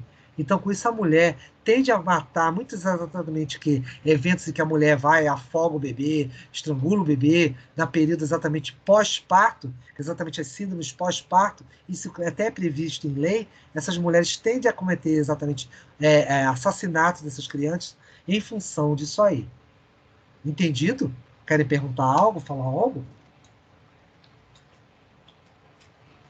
Eu falei um montão, vocês não estão falando nada? Estou estranhando. Tudo certo? Sem silêncio significa assim. Vamos continuar. Então, continuando. O que acontece com isso? Tudo, se a gente for notar, é um distúrbio lá do sistema nervoso central ligado exatamente com o quê? Você acaba tendo uma somatização. É aquela expressão que você escuta muito e as pessoas falam, isso é bobagem, isso não existe. Existe. E como existe? Isso aqui é um exemplo delas. Você começa no sistema nervoso, exatamente com neurotransmissores, passamos para ações hormonais que você vai ter por alterações e, consequentemente, vão ser refletidas no corpo. Por isso que é soma, corpo. Ou seja, no caso ali, aumento da glândula mamária, desenvolvimento, por exemplo, do próprio endométrio. Tudo isso são características exatamente ligadas ao quê? Por efeitos ligados diretamente com o quê? Com o sistema nervoso. Isso também é aplicável para várias outras coisas. Até para dar o exemplo, para não ficar só falando de mulher, tem a questão do próprio homem. Isso aqui você pode pensar que a tal gônada é testículo. E do testículo você pode inibir exatamente a quantidade de quê? Testosterona e pode inibir, consequentemente, por ter inibido o quê? FSH e LH. O indivíduo pode deixar de produzir espermatozoides por isso. Pode diminuir exatamente o quê? A quantidade de testosterona. Então, características masculinas podem ser inibidas em função disso aí também. Tá bom? Continuando. Você pode também entrar com os mesmos eventos, tá bom? Com fármacos também, pode tratar isso com fármaco. Eu posso bloquear os receptores D2 e com isso você vai ter o quê? Alterações exatamente depois do quê?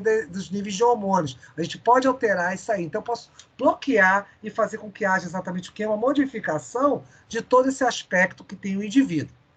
E o que acontece, professor? O que tem de especial exatamente, que é a pergunta de vocês anteriores aí? Como é que caracteriza o quadro dessas patologias. Eu não vou falar de todas, tá? A gente vai falar de algumas. Eu vou mandar os slides todos para vocês, mas algumas delas a gente só vai comentar algumas por cima, tá? Que não é a nossa intenção. Apenas para dar alguns exemplos. A ansiedade, como eu disse a vocês, é um evento que exatamente ele é o quê? Ele é comum. A ansiedade é o nosso dia a dia. A ansiedade é porque, estamos nessa quarentena, a gente precisa voltar. Você fica ansioso em querer trabalhar, fica ansioso em querer encontrar com vocês querem conversar comigo, e por aí vai. Isso é uma ansiedade normal. Isso faz parte exatamente do ser humano. Porém, tem eventos exatamente que causam maior, digamos assim, impacto nisso. Tanto que você vê pela própria descrição lá, repara, ó, apreensão, inquietude, isso dá taquicardia, isso dá exatamente você suar frio, isso são exatamente diferentes o quê? Tipos de comportamentos frente ao quê? A ansiedade. Então, isso é normal. Até aí tá tudo bem, tá? Então, isso aí você não tem problema nenhum em relação a isso. Então, o que acontece? Já que você não tem problema em relação a isso, isso faz parte desses eventos aí que são comuns ao seu corpo, as suas respostas frente à sua vivência na sociedade. Porém, o que pode acontecer? As drogas, às vezes isso pode aumentar, tá, a necessidade de você fazer ingestão de drogas que vão dar exatamente o quê? Vão te causar a sedação. Então, olha o que eu expliquei lá atrás. Ela incentiva o sono. E por quê? Porque exatamente no sono, vocês vão ter um período de maior o quê? Equilíbrio, maior período de descanso. Então, com isso, vai ser importante você poder deter, inclusive, essa ansiedade. Mas tomem cuidado com uma coisa, inclusive até pelo que eu comentei lá. Vocês não podem utilizar, caso prescrevam um ansiolítico, isso não pode ser prescrito para uma grávida. Porque você tem que lembrar o seguinte, tudo aquilo que é consumido passa pela barreira placentária. Então, com isso, a ligação que você tem entre sistema sanguíneo, entre a mulher, entre a mãe e o bebê, há uma interação via cordão umbilical que é importante. Então, todo consumo que ela tem, ele vai ter. E por que isso é tão importante? Por duas questões. Primeiro, você contamina o leite materno. E se ela tomar isso muito precocemente, você tem que lembrar o seguinte, que o bebê, ele simplesmente está o quê? O sistema nervoso em formação. Eu posso alterar exatamente essa neurotransmissão do bebê.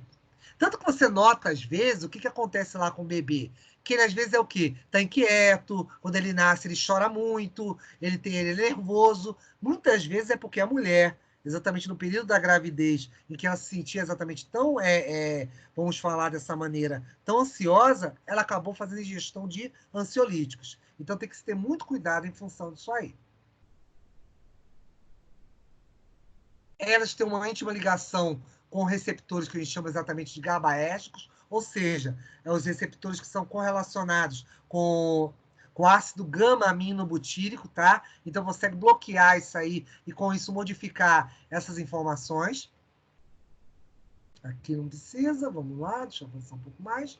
Aqui, de novo, o que eu falei para vocês, às vezes, por desvios que nós temos em função do nosso comportamento, eu posso atenuar exatamente com bloqueios dessa substância, então posso mudar o indivíduo comportamentalmente em função disso.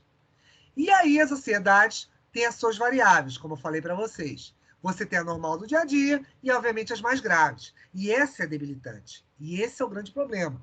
Esse indivíduo exatamente que tem essas ansiedades debilitantes, ela vai exatamente o quê? Pode se tornar um indivíduo, como nosso amigo comentou no início, psicótico. Pode ser um indivíduo no qual também ele seja o quê? Extremamente ansioso ao ponto de ser o quê? Eu não vou enfrentar meus problemas. Então, com isso, pode exigir um tratamento tanto medicamentoso como psicológico.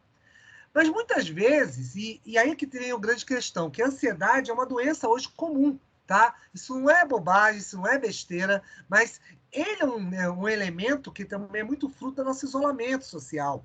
Esse isolamento social, às vezes, que a gente tem, não por motivos como hoje de saúde, mas movimentos que a gente tem de convívio, muita internet, muito WhatsApp, muito exatamente esse convívio virtual, às vezes em excesso, é prejudicial. Então, no caso, obviamente, muitas vezes você precisa obviamente, tomar o quê? Não só tranquilizantes menores, mas também ansiolíticos de alta potência. Aí entra exatamente o quê? Os hipnóticos, que exatamente são fármacos de grande potência, e você tem grandes, obviamente, famílias deles. Os chamados benzodiazepínicos, onde o mais famoso é aqui esse clonazepam. O clonazepam aqui é exatamente o Rivotril. E você tem os outros que são hipnóticos, que são o quê? Te dão um sono mais profundo. Aí você tem midazolam, triazolam, vários deles. São exatamente todos de prescrição médica, são tarja vermelha, tarja preta, na qual exatamente o indivíduo tem que fazer consumo com o quê? Com controle, tá? Aqui apenas para você ilustrar, tá bom?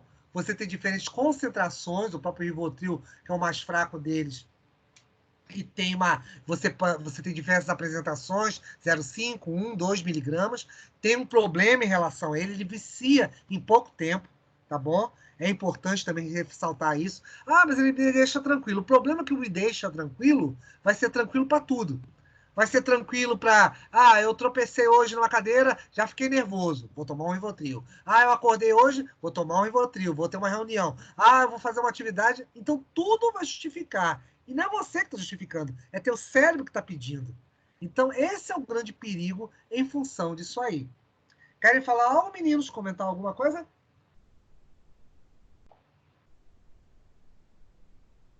Em silenciosos. Tá tudo certo? Oi, Tudo falando com ok. vocês. Ótimo. Então tá bom, estão vivos. Tava preocupado. Você tinha tomado um Rivotril, dormiram. Vamos lá. Então, com isso, garotos, você tem outros exemplos aqui, tá? Todos eles são remédios de alta potência, o Lorax, Frontal, tanto que são todos tarja preta. São exatamente elementos que são de controle psicológico. Inclusive, é o que a colega de vocês estava perguntando agora. Pessoas que fazem uso desses fármacos são remédios que vão realmente deixar praticamente o dia todo ele com sono. Então, é muito complicado exatamente pessoas que fazem uso disso ter uma vida relativamente normal em função disso aí. Porque exatamente são remédios de alta potência em função disso. E usado em vários tipos de tratamento, tá bom? Até vale aqui comentar, por exemplo, pessoas que têm várias doenças, de bulimia, anorexia, pessoas que fazem, de repente, também a questão de cirurgias de redução de estômago, precisam de um tratamento psicológico. Por quê? Porque às vezes você fazer uma redução de estômago não é só um trabalho no qual você é não comer, ou então uma área em relação a um órgão. Você também tem que fazer um trabalho psicológico. Você tem o quê? A mente de quem come. Então você vai sentir ansiedade para comer. Então você tem que fazer às vezes, tratamento psicológico e também tem que fazer uma ingestão de fármacos em função disso aí. Então isso é importante frisar para vocês. Outros grupos, tá bom? Disso, os barbituratos também, que também são de alta potência, sedativos desse tipo. E a questão, obviamente, do uso clínico, apenas para mostrar para vocês como você tem uma variabilidade, obviamente, de sintomatologias. Várias delas, e que você pode também utilizar não só para alívio de ansiedade, como insônia, a questão, às vezes, de... Ele é um componente... Por que está escrito ali componente de anestesia balanceada? É a ideia exatamente de você poder sedar o paciente, mas você poder fazer um equilíbrio, ele ficar mais tranquilo. No caso de vocês, isso é muito utilizado. Você pode fazer um relaxamento muscular, você tem, às vezes, também a própria patologia diretamente, distúrbios depressivos de alta potência, a psicose, manias, que daqui a pouco a gente vai falar, que são exatamente os toques, transtorno obsessivo compulsivo. São vários tipos de doença que estão envolvidos nessa situação. Você tem um passado... E aí vem outro ponto. Esse tolerância aí eu coloquei por um motivo bem interessante, porque rapidamente o indivíduo se acostuma àquele fármaco.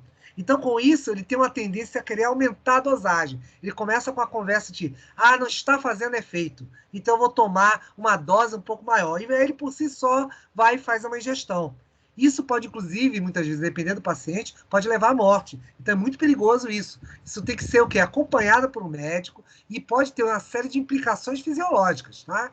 Tanto que com isso, às vezes o consumo pode dar o oposto do que você está querendo. Ao invés de você ficar mais relaxado, você vai ficar mais ansioso. Por quê? Inquieto. Porque você vai sentir necessidade de ingerir exatamente a droga. Aí vem os outros fatores que estão ali. Insônia, fraqueza, tudo aquilo que você estava combatendo com remédio pode ficar ao contrário, tá? Então isso é interessante, até falar dessa história.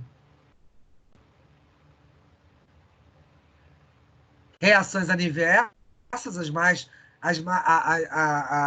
mais, digamos assim, comuns, e uma coisa que para vocês é importante, é a questão da gestante. Lembrem-se, isso tem um risco potencial, porque ela sendo gestante, ela está com o quê? Com o bebê formando o quê? O sistema nervoso. Então, com isso, você, de repente, botar um inibidor dopamínico, ou botar um excesso de dopamina num fármaco, você pode fazer com que o bebê também bloqueie a produção dele, digamos assim, normal desses dopaminas, ou pode, pior ainda, fazer com que haja uma hiperestimulação. Então, com isso, vai ser um bebê agitado, vai ser um bebê, obviamente, que inclusive pode comprometer o resto da vida dessa formação desse indivíduo. Tá bom?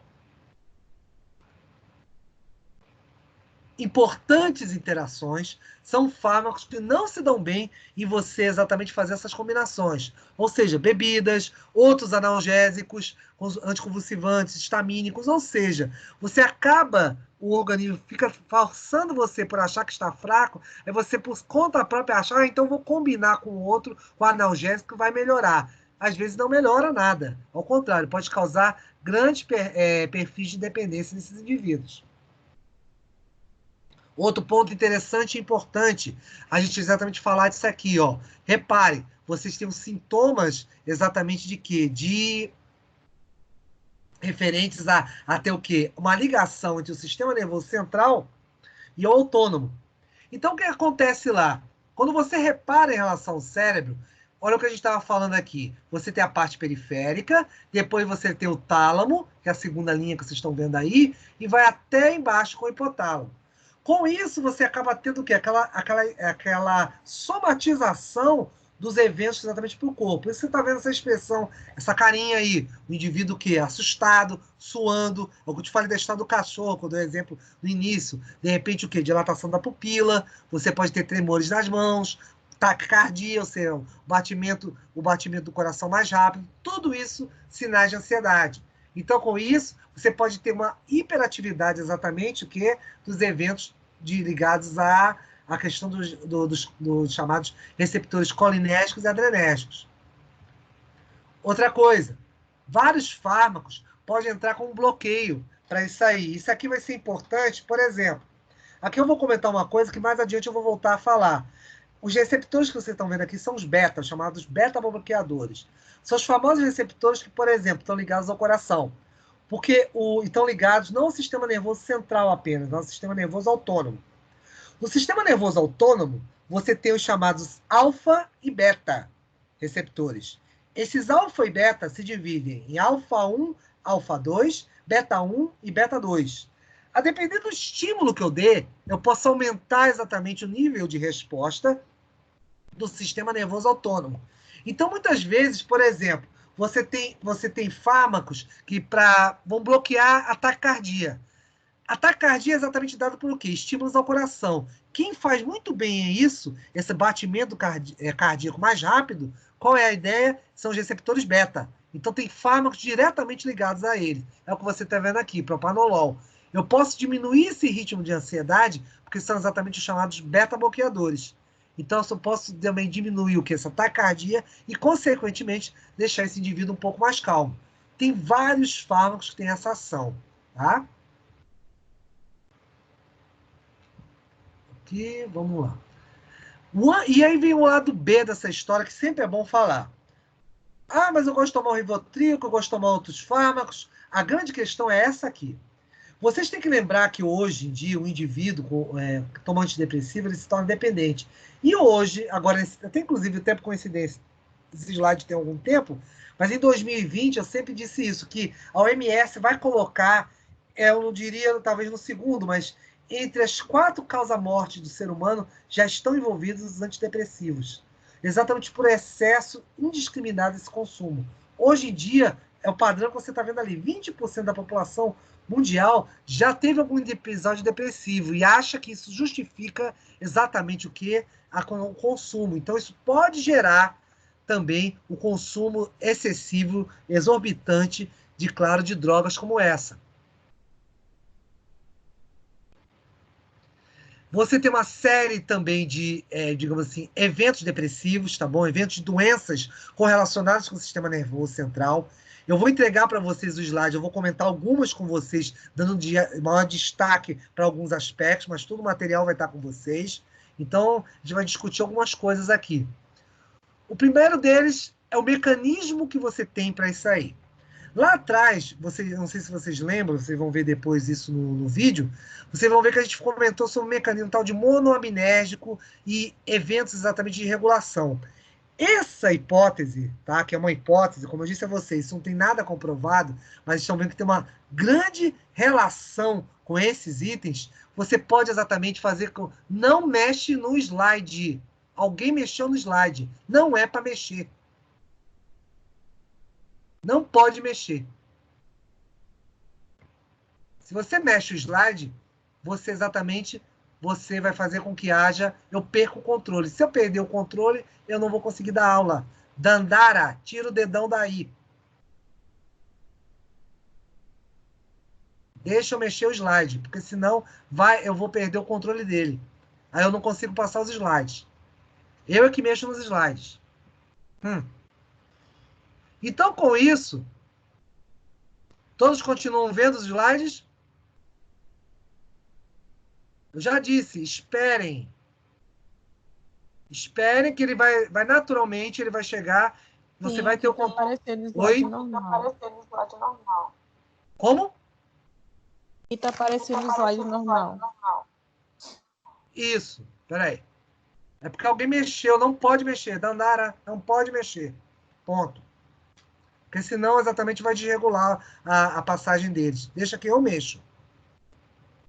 Deixa eu botar aqui, assumir o controle. Pronto. Voltei de novo às rédeas. É porque eu sou o organizador do grupo, então eu tenho que mexer. Porque senão desregula, aí os outros não enxergam.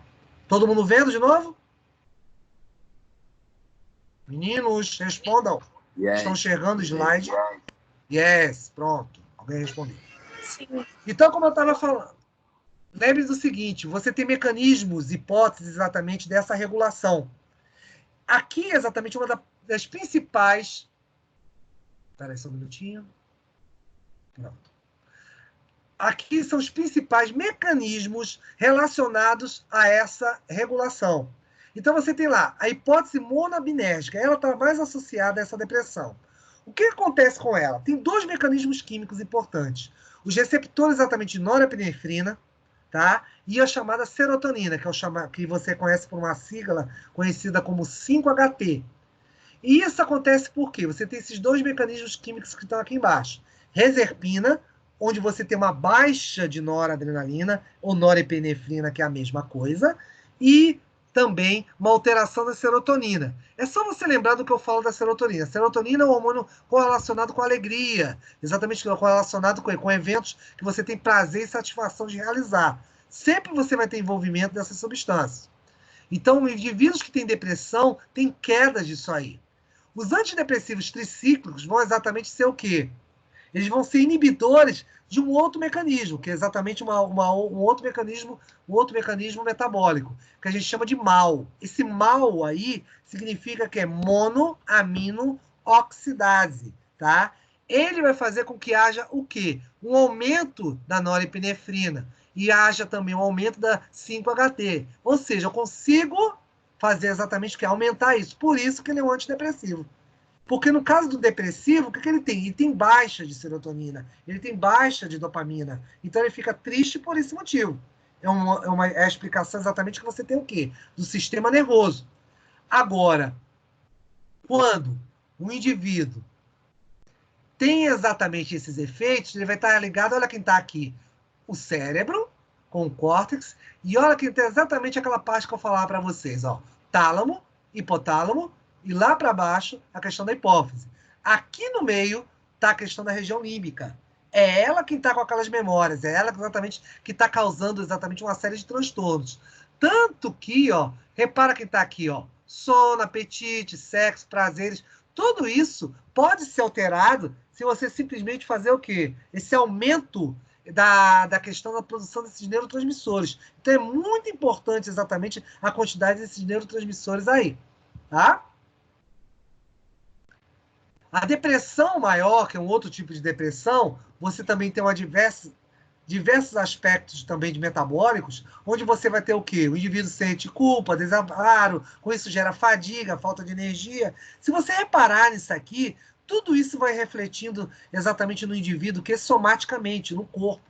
Então isso é interessante, porque exatamente isso é a somatização dos eventos que ele está pensando.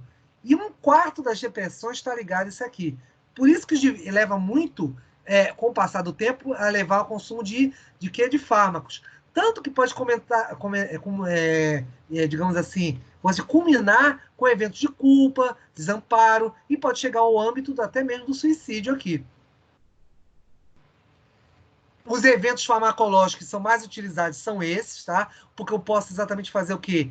Inibição exatamente de certos mecanismos. Eu vou falar para vocês, aí tem um deles chamado de recaptador seletivo de 5-HT, que exatamente é bem interessante. Que eu vou comentar lá no próximo slide, tá?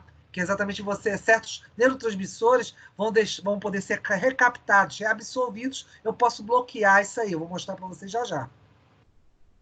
Fármacos fazem isso tranquilamente, tá bom?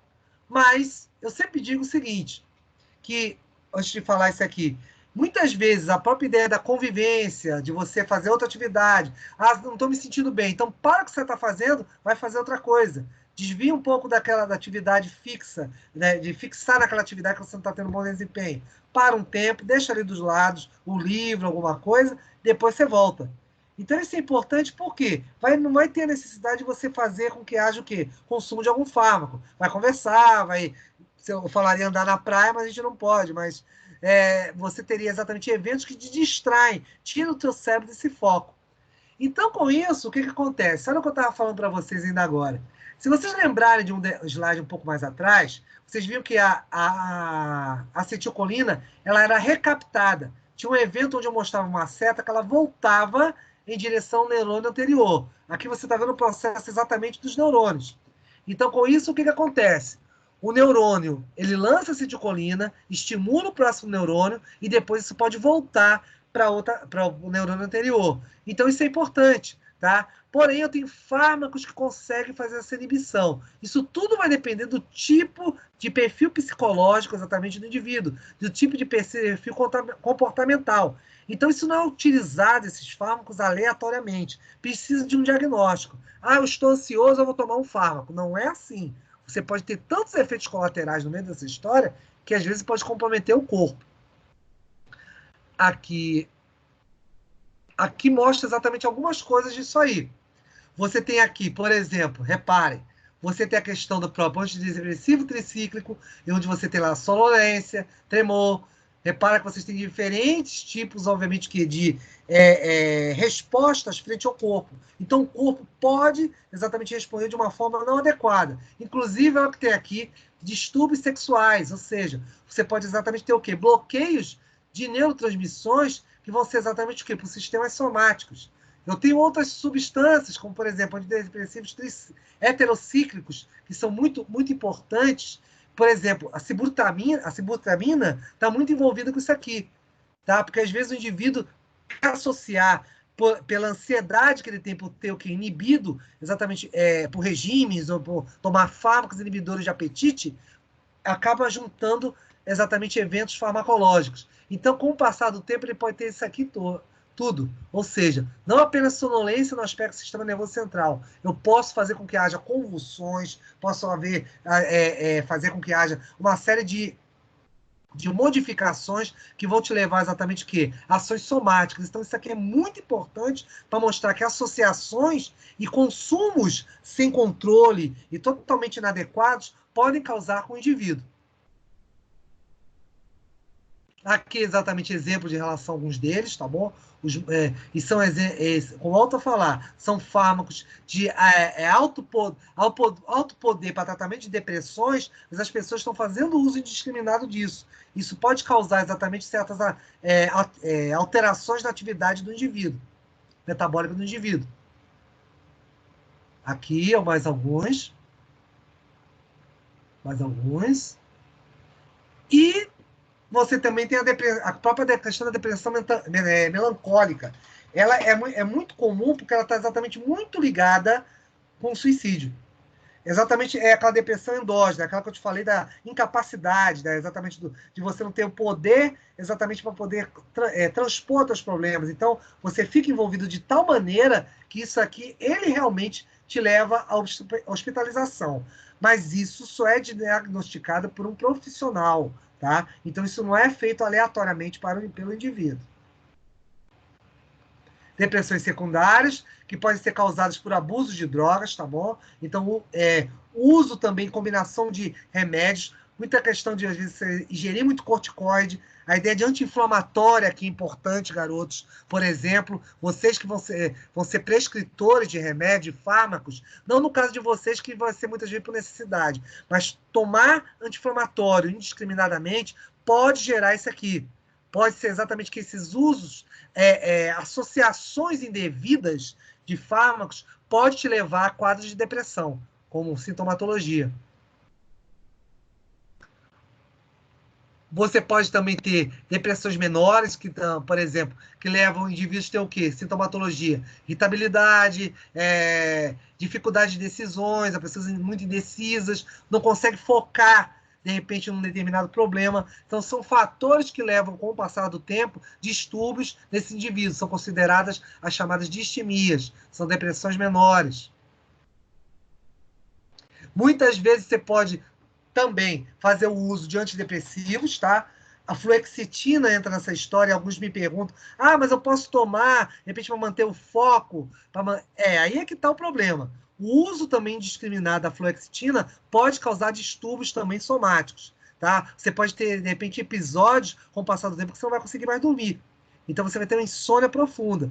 Então, muitas vezes, é melhor seguir a resposta que está ali escrita ali embaixo. Ou seja, o indivíduo tem o quê? 60% desses casos, você pode, geralmente, corrigir com o quê? Com terapia ou simplesmente usar placebo. O que é o placebo? Placebo nada mais é do que você fazer o quê? Digamos, eu pego meu copo de água aqui, e esse copo de água que está aqui na minha mão, eu falo para vocês o seguinte, meninos, vocês vão tomar esse copo de água, porque aqui tem um fármaco importante para você poder relaxar e vai ficar tranquilo, vai dormir bem.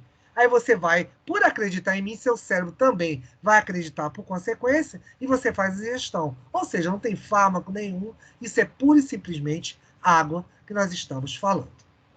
Então a gente vai ficar por aqui, garotos. Eu quero saber uma coisa. Os senhores entenderam? Querem me perguntar alguma coisa? Esclarecer alguma coisa da aula? Vocês estão muito caladinhos, pelo que eu estou notando.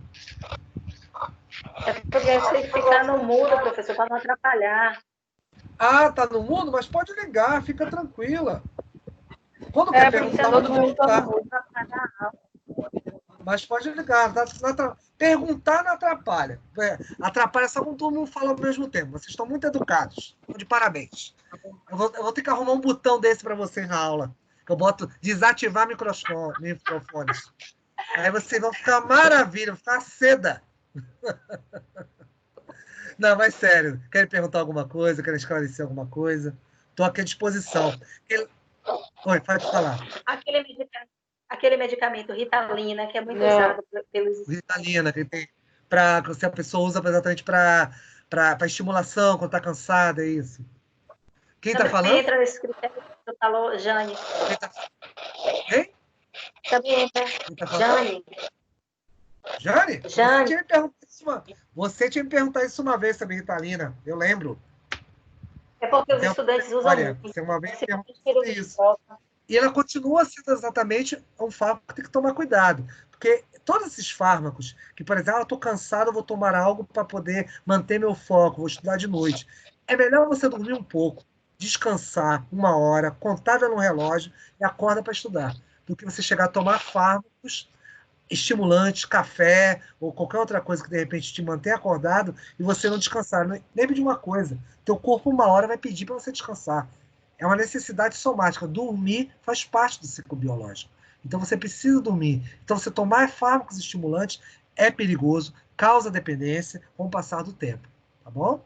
Quem mais? Alguém ia falar alguma coisa aí e ficou caladinho? Diz aí. Ô, professor. Isso? Opa, quem fala? Professor. Quem fala? Yuri. Fala, Yuri. Yuri. Manda aí, cara. Ô, professor, uma dúvida. Os anestésicos gerais, no caso, eles atingem os receptores, no caso, do cérebro, do sistema nervoso central? Veja, a ideia dos anestésicos, eles vão ser diretos para outro tipo de receptor, são os nociceptores. Os nociceptores são receptores de dor, isso que vocês vão ver lá em farmacologia. Eu, no caso, eu não falo deles, tá? A questão do nociceptor são geralmente, como a gente tem nociceptor em várias partes do corpo, em especial vocês fazem bloqueios deles. Por isso que o indivíduo não sente dor.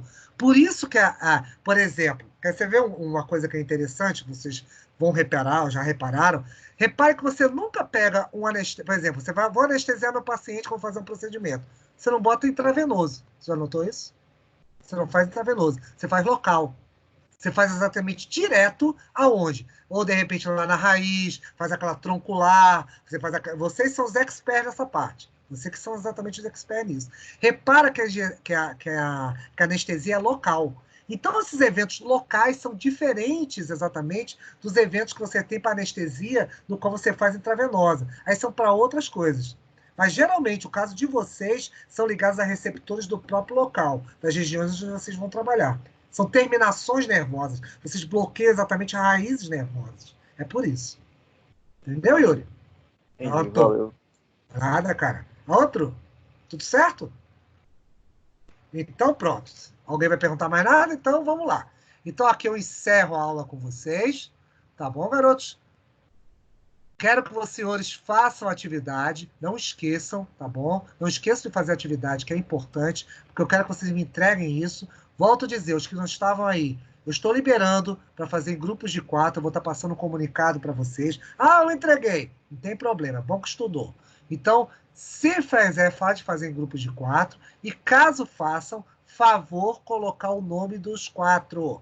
Coloque no corpo do e-mail. Ah, professor, mas eu tinha colocado o nome lá no trabalho. Mas lembra o seguinte, no trabalho, às vezes eu não vou abrir o trabalho, eu vou abrir somente depois. Eu preciso saber quem fez, quem não fez, geral. Então, com isso fica mais fácil de eu localizar, porque vocês têm que lembrar que não são só 32 a 35 pessoas.